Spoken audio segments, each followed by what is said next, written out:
What? I said there's a mirror, Andy.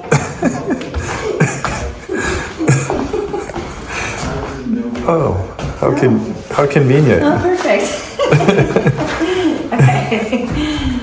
All right, rolling. All right, everyone's been working hard up here. We have the temp walls, we're up.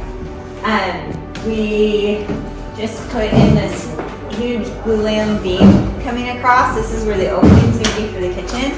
And we get to take it out today. I'm always so excited when we get to take out walls because I feel like it's just instant gratification and you can start to really picture how things are gonna be. So that's exciting. We got the beam in.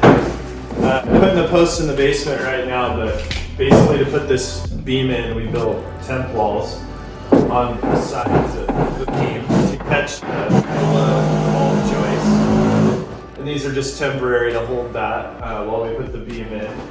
And this is an inset glulam beam, so basically you have to cut a slot through all your joists, slot the beam up there, put the hangers on, hang it, and then posts that go down the footings that we cut into the basement.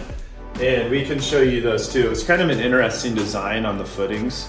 We kind of had to build the footing around an existing like little stem wall, which is interesting. We've never had to do that before, but they were big footings. We had a lot of concrete in there. I don't think this thing's going anywhere, so.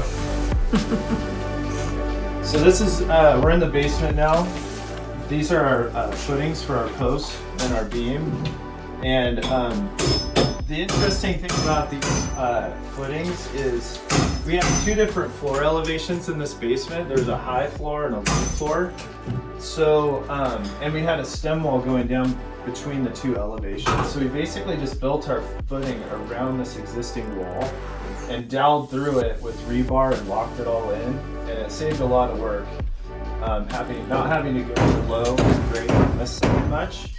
But yeah, they're big footings, they're super strong, kind of a different design. We've never run into this before, but this is what the engineer wanted and that's what we've got. And I think it's like super strong, so. And here's the other side, same kind of deal. They're putting the post in for this one right here. So after these basement posts are in and we have continuous load down to these footings, we'll be able to pull our temp walls. And then we'll have a big, nice open space. You make me go loco, baby, yeah, that shit makes me crazy, yeah, that shit makes me crazy, yeah, that shit makes me. You make me go loco, baby, yeah, that shit makes me crazy, yeah, that shit makes me crazy. You make me go loco, loco. You make me go loco, baby, yeah, that shit